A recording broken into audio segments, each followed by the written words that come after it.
12 మంది ఆళ్వార్లు ఉన్నారు కదా. అందులో తిరుమంగయ్య ఆళ్వారు పరకాలుడు అనే ఆయన తిరుమంగయ్య ఆళ్వారు మనం చెప్పుకుంటాము. ఆయన కూడా ఒకడు.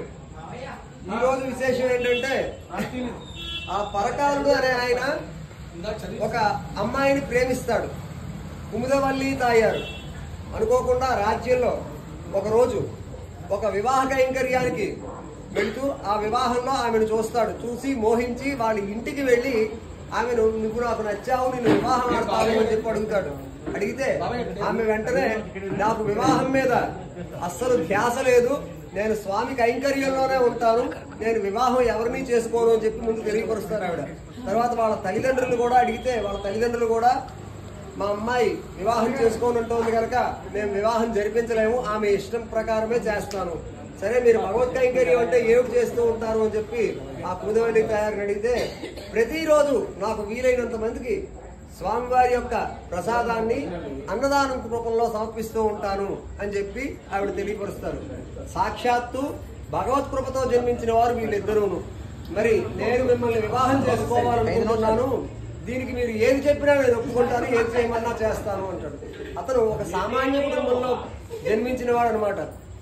సరే అతను ఏది చెయ్యలేడు కదా అన్న ఉద్దేశంతో, సామాన్య కుటుంబంలో బతికిన వాళ్ళు ఏది ఇలా అన్నదానాలు అవి చేయలేడు కదా అనే ఉద్దేశంతో కుముదవల్లి తాయారు ఆయనకి ఒక షరతు విధిస్తుంది. ఏంటంటే 365 రోజుల పాటు, అంటే ఒక సంవత్సరం పాటు ప్రతిరోజు 1000 మందికి తగ్గకుండా అన్న సమారాధన, నారాయణ సేవ అంటాము మనం, ఆ నారాయణ సేవను చేయాలి అని చెప్పి షరతు విధిస్తుంది. అలా చేసినట్లయితే అప్పుడు నేను వివాహం ఆడతాను. ఇది కూడా ఎందుకంటే అతను చెయ్యలేడు గనక కావాలనే అలాంటి షరతు పెడుతుంది. సరే నేను చేస్తాను అని చెప్పి అతను ఆ రోజు నుంచి ప్రారంభించి ప్రతిరోజు కూడా అన్న సమారాధన చేస్తాడు. తనకున్న శక్తితో ఒక వారం 10 రోజుల వరకు చేస్తాడు. తర్వాత తనకి శక్తి ఉండదు, కానీ ఆమెను వివాహం చేసుకోవాలి అనే కోరిక. అందుకని చెప్పి ఏమి చెయ్యాలో పాలుపోక దొంగతనాలు చేయడానికి అలవాటు పడతారు. ఆ దొంగతనాలు కూడా వాళ్ళ స్నేహితులతో కలిసి చేస్తూ ఉంటాడు. వాళ్ళ స్నేహితులు ఎటువంటి వాళ్ళు అంటే, ఒకరు ఎటువంటి తాళాలనైనా తీసేయగలవాళ్ళు, ఒకరు ఎంతటి గోడనైనా దూకేయగలవాళ్ళు, ఇంకొకరు లోపల బీరువా లోపల ఏముందో చూడకుండానే చెప్పేయగల కెపాసిటీ ఉన్నవాళ్ళు. ఇలాగా అందరూ కూడా ఈ చోర విద్యలో ఆరితేరిన వాళ్ళు. అటువంటి వాళ్ళందరూ కూడా ప్రతిరోజు దారి గుండా వస్తున్న పెద్ద పెద్ద వాళ్ళు ఎవరైతే ఉన్నారో అటువంటి వాళ్ళని దోచుకొని ఈ అన్న సమారాధన చేయిస్తూ ఉంటారు. కొంతకాలం అలా అన్న సమారాధన జరిగిన తర్వాత ఆ అన్న సమారాధనకి ఆటంకం వచ్చే పరిస్థితి ఏర్పడుతుంది. అటువంటి సమయంలో వీరందరూ కూడా ఒక నదీ తీరానికి చేరుకుంటారు. ఆ నదీ తీరంలో అదే సమయంలో ఒక వక్కల వ్యాపారి ఉంటాడు. ఆ వక్కల వ్యాపారి తనకి వక్కలన్నీ కూడా పడవలో వేసి పడవ దాటించుకోవాలి. అక్కడ సహాయం చేయడానికి ఎవరూ లేరు. అటువంటి పరిస్థితుల్లో వీళ్ళు నలుగురు అక్కడ ఉండడం చూసి, అయ్యా మీరు నాకు సహాయం చేయండి, మీరు నది దాటడానికి వచ్చినట్టున్నారు కనుక ఆ నదిని నా పడవలో నేనే దాటిస్తాను, నా వక్కలన్నింటినీ కూడా ఈ పడవలో వేసి అటు ఒడ్డుకు చేర్చండి అని అడుగుతాడు. సరే అని చెప్పి అసలు ఇందులో ఏమున్నాయంటే వక్కలు ఉన్నాయి అని చెప్తాడు. సరే తినడానికి వక్క ఇస్తానని చెప్పి ముందు అందరికీ తలో వక్క ఇస్తాడు. అందరూ ఆ వక్కలు తింటారు, కానీ ఈ పరకాలుడు మాత్రం సగం వక్క తినేసి మిగతా సగం వక్క చేతితో పట్టుకుంటాడు. ఈ వక్కల మూటలన్నీ కూడా పడవలోకి ఎక్కించేస్తారు. ఎక్కించిన తర్వాత వీళ్ళు ప్రయాణం చేస్తారు.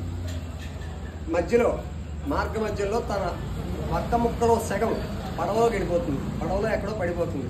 సరే అని చెప్పి వెతుకుతాడు. ఆ సంచులన్నీ ఇటు అటు పెట్టేసి ఆ వక్కను వెతుకుతూ ఉంటాడు.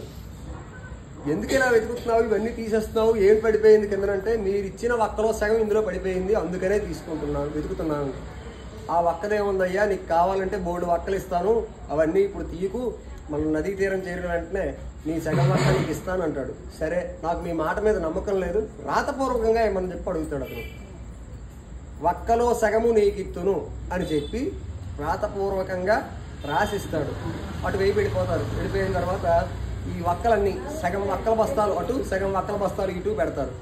అదేంటది అటు సగం ఇటు సగం పెట్టారంటే, నువ్వే చెప్పావు కదా వక్కలో సగం నీకు ఇత్తును అని చెప్పి ఆ రకంగా ఈ వక్కల్ని సగం నేను సగం నువ్వు తీసుకుంటున్నావు.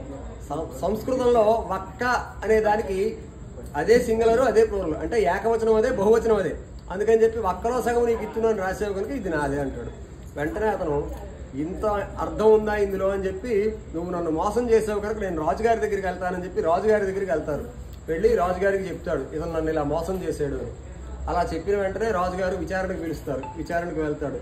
ఏమయ్యా ఏమి జరిగింది, ఎందుకు ఇలా జరుగుతోంది అంటే, నాకు ఒక్కలో సగం ఇస్తానన్నాడు కనుక ఆ ఒక్కలో సగం నేను తీసుకున్నాను, ఇందులో నాకు తప్పే ఉంది, ఇదిగో అతను రాసిచ్చింది. ఏమయ్యా ఇది నువ్వే రాసిచ్చేవా అంటే నేనే రాసిచ్చాను, ఒక్కలో సగం ఇస్తాను ఒప్పుకున్నావు కనుక ఇవ్వాల్సిందే, సరే అని చెప్పి వదిలేస్తాను.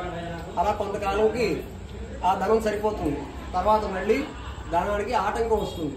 అటువంటి సమయంలో ఒక ఊరిలో ఒక బంగారు విగ్రహం ఉంటుంది.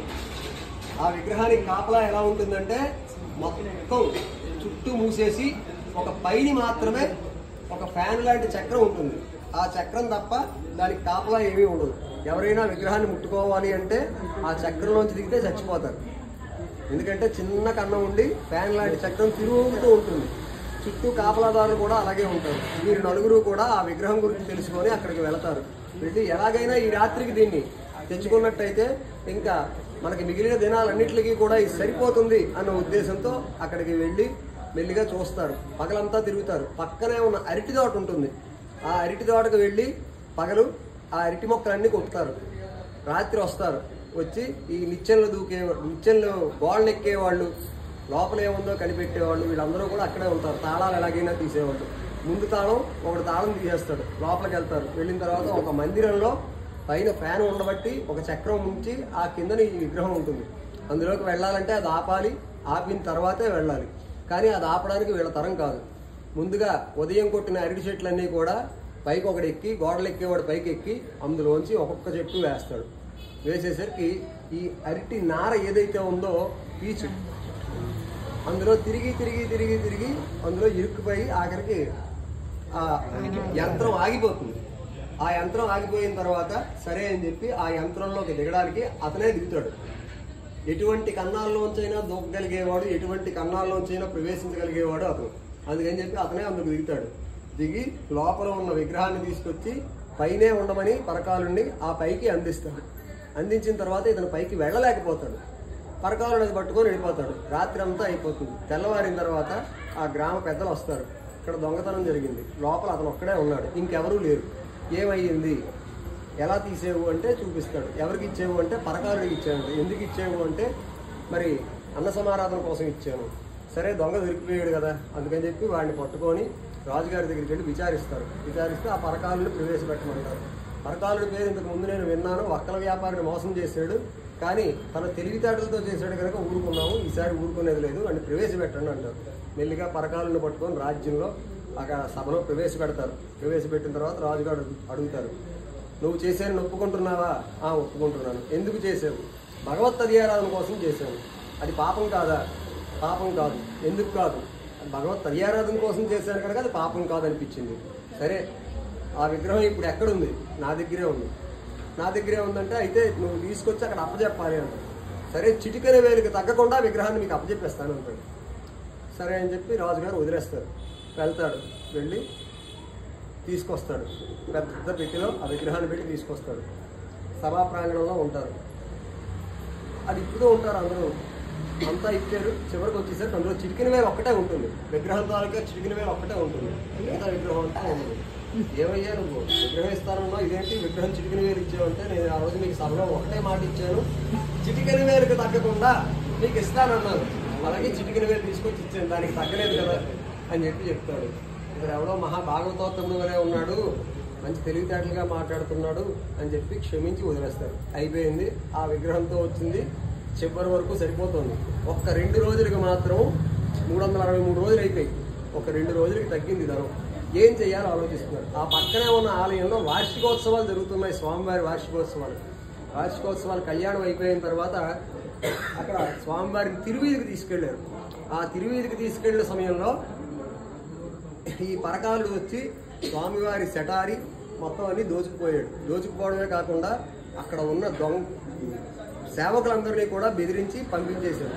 అక్కడ స్వామివారి అమ్మవారి విగ్రహాలు మాత్రమే ఉన్నాయి. ఆ విగ్రహాలకు ఉన్న నగలు మొత్తం అన్ని తీసేసుకున్నాడు. అన్ని తీసేసుకుని మూట కట్టాడు. అమ్మవారి కానికి మట్టి ఉండిపోయింది.